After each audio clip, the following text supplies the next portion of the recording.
Hi, it's Louise at Spiral Bright Insight. I'm a galactic and an intuitive astrologer, and what I want to do is a really quick energy check-in just to flag up some of the astrology and some of the key energetic themes that I'm seeing in today's chart. Now, sort of right from the off, we are obviously working with the 3-3 being the third day in the third month. So the number 3 duplicated gives us 33, which is a master number. And whenever we see sort of repeating numbers, the energy of that number is always amplified. So it is very powerful. And the 3 really is about learning, it's about the mind, it's about self-expression, a very creative number. It kind of helps us to tune more into our intuition. It gives us the ability to perhaps come up with a unique way of thinking, of seeing the world. For me, the 3 is very much the number of the voice, which sort of ties into self-expression. It's a number of reflection. It's a number of divine guidance. And really, linked to the ascended masters, but the number of the master teacher in particular. And it's interesting, when I was doing a little bit of sort of just recapping yesterday, doing a bit of research on the internet, I found a website where they were talking about the fact that the 33, so the master number 33, is actually governed by Neptune. Now, that sort of stood out to me because today, on the 3rd of March, there's a few key astrological events or transits taking place. So first of all, I'm going to talk about Mercury. Obviously, Mercury is very much linked to the voice, to the mind, to how we think. It's the ruler of the third sign in the chart, Gemini. So, there is a connection there with the 3, and Mercury today is moving into is now in 0 degrees of Aries. So if you got my newsletter, which I send out at the end of every month, you will probably have read that I was referring to the 0 degrees of Aries as being a really, really powerful and potent, a very important degree of the chart, particularly this month, because it is going to be activated 6 times. So we're on with the 3rd day of what I described as potentially an incredibly mad month. Mad March is definitely going to feel very apt, and we're already seeing that for sure. If you even remotely in tune with what is kind of being shared on the news, which is also obviously linked to Mercury, to stories, to the mind, to the voice, to expression. I'm not going to go any further with that. But so Mercury at 0 degrees of Aries. So this point is the very beginning of the zodiac. So when we have 0 degrees of Aries, we are starting something completely fresh and new. It is on the world stage, potentially, because this is the world axis. When we're working with the cardinal signs, 0 degrees of the cardinal signs, we describe that as being on the world axis. So something potentially linked to news, stories, the voice, ideas, mindset, belief, anything sort of Mercury linked that is completely new and perhaps, totally pioneering, totally uncharted territory is possible today. And it is very possible in our personal worlds, because obviously we all have 0 degrees of Aries somewhere in our chart, but also because this is the world stage, the world axis, it is likely that there is something going to be announced or brought in at a sort of very collective, very public level that may be starting something going, something new, something fresh, something is being born. Now, Mercury is going to spend a short-ish time in Aries in this particular transit, because Mercury is going to be going retrograde. So he's going to get to 9 degrees of Aries and then station retrograde and go back into Pisces. So Mercury is actually going to have this opportunity to pass 0 degrees of Aries 3 times. Now, what's interesting is that the next time he gets to 0 degrees of Aries is actually on the day of the solar eclipse. So when the sun and the moon are at 9 degrees exactly of Aries, Mercury will be in retrograde at 0 degrees of Aries. So really strong focus on sort of new beginnings, but obviously when we get closer to that, and that's at the end of March, I will absolutely be coming on to talk about the energy of that eclipse. But it's as if here something is being born, is coming up, pioneering something new, uncharted territory for sure, but it's not necessarily going to quite get going. It might not be entirely clear until because Mercury is going to be going retrograde and coming back to this point. So Mercury is going to get a chance to really review and reevaluate and reconsider what is being born, what is being announced potentially today. So, but because it is Aries, and because we're talking about cardinal fire, it is likely that if there is something being announced, it is going to be potentially quite triggering. Aries is very bold, is very blunt, very direct. So our communication sort of style as Mercury moves through Aries is going to start to sort of pick up on that energy. So there may be some quite sharp conversations, quite direct words spoken. Aries will often, Mercury and Aries will speak first and then think about and reflect about what they've said later. So just be mindful that, there may be some quite heated discussions going on at this time. We might be feeling quite fired up. It could be quite heated. There's certainly a lot of spontaneity and sort of impetuous type thinking and action and speaking. And certainly, if there's something been sort of nagging at you, it's likely that you're going to find the courage to just speak up and speak out. There's really no holding back when we have Mercury in Aries.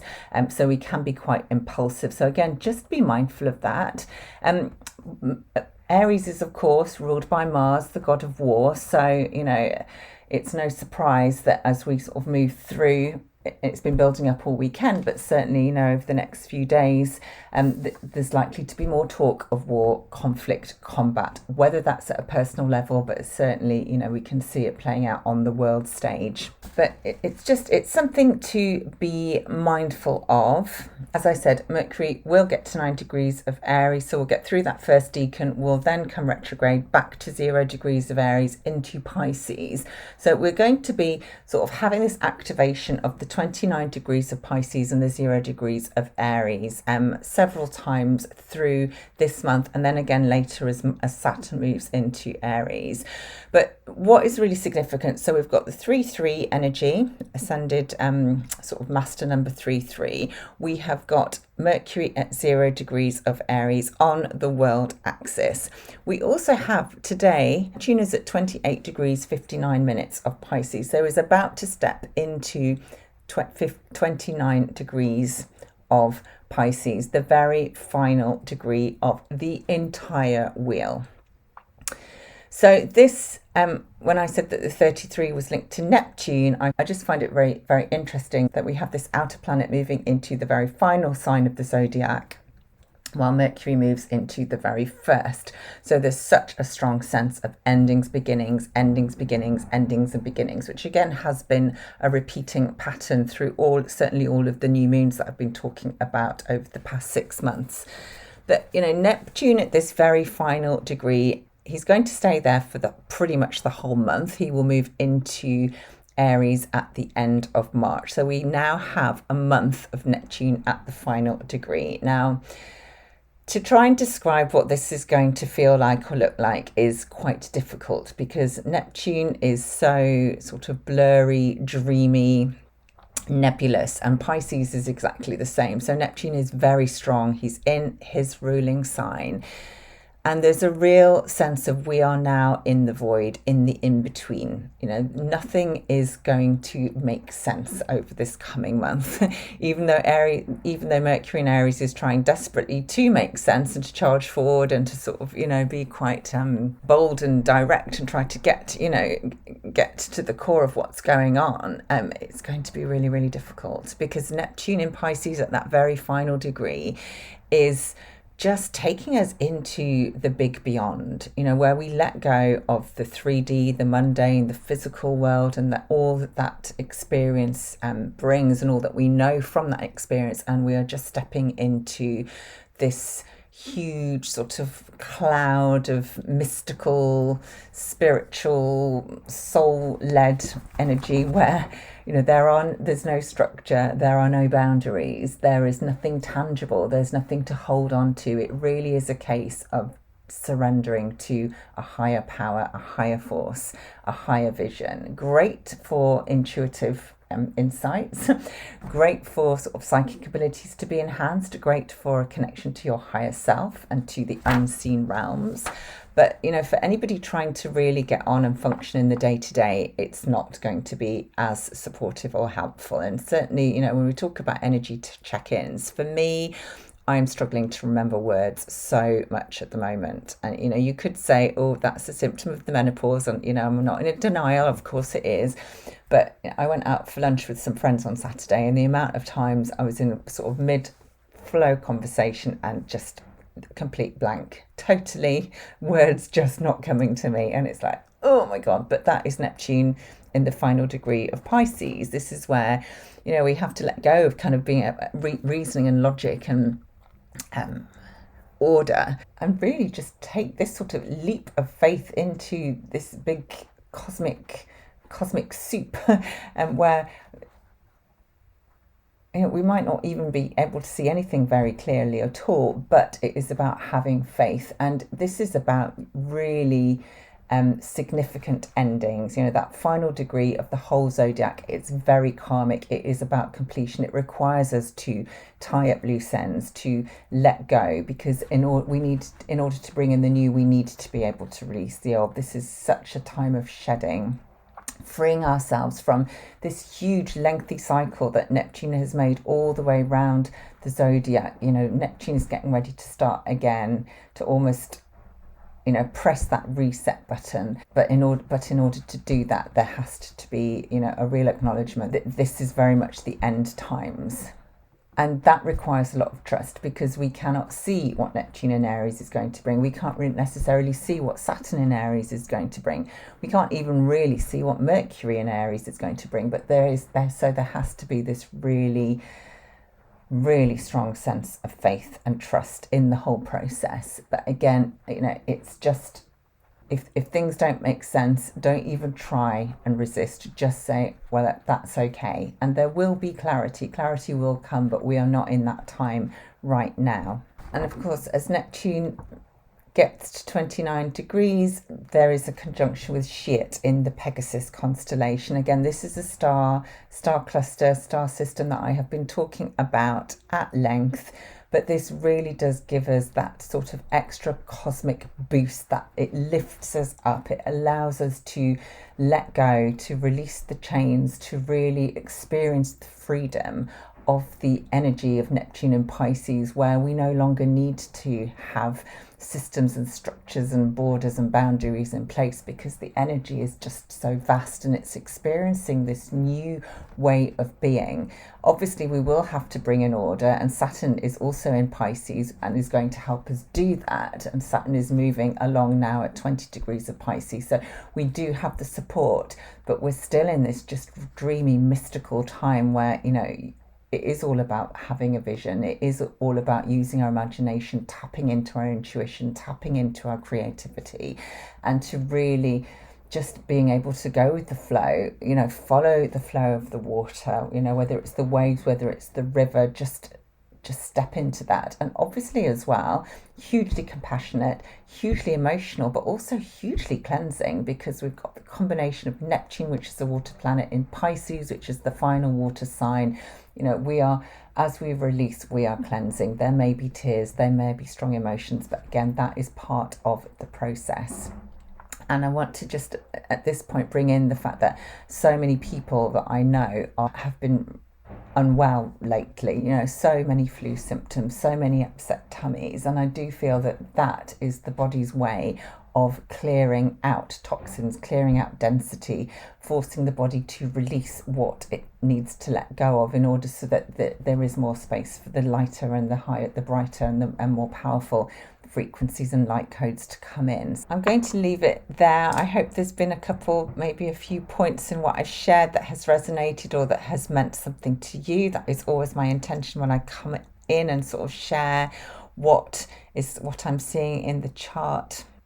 But I suppose, the key takeaways are, with Neptune at this final degree, if you are sort of cloudy and foggy and unclear and you don't really know which way is up and you don't even know what day it is, then you're absolutely in tune with the energies. And I guess it's trusting that there's nothing wrong with you and that clarity is going to come. And it's almost finding a way to enjoy this phase, because that is we've got that for the entire month.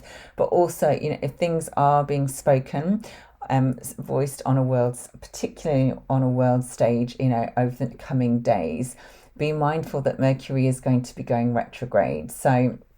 And retrograde in Aries into Pisces. So there is going to be a time, an opportunity to perhaps review what has been said and perhaps articulate it in a slightly different way. And certainly when Mercury comes into Pisces, this is when we start to really come into an understanding of unity consciousness and compassion and faith and the higher self and a higher power. So, I think sometimes, things can look really, really bad, but from an astrological point of view, I feel, we might have that for the coming days, but then there is going to be perhaps a little bit of backtracking potentially. We are in eclipse season. We're building up to our first eclipse. I will be doing my video about that in the coming days. That it's huge. There's no doubt that this month is absolutely huge. So it's a case of, I will come on as often as I can, share what I see.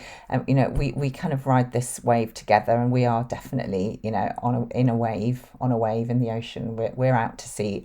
Goodness knows what's going on, but yeah, it's certainly, we're in this time that we've been waiting for, and I'm not sure we even knew what we were waiting for, and we're not, if that makes sense. I've lost this, yeah. But it is a time when, compassion for everybody and also surrender and letting go is just, I think, the only way we can really sort of forge ahead. So just a reminder, if you've got to the end of this video, to like the video and share it if you have people that you think are going to enjoy watching it. And if you're not on my mailing list, you can join that through my website, spiralbright.co.uk. But I'm going to leave it there. Thank you so much for your support. Thank you so much for watching, and I'm sending lots of love.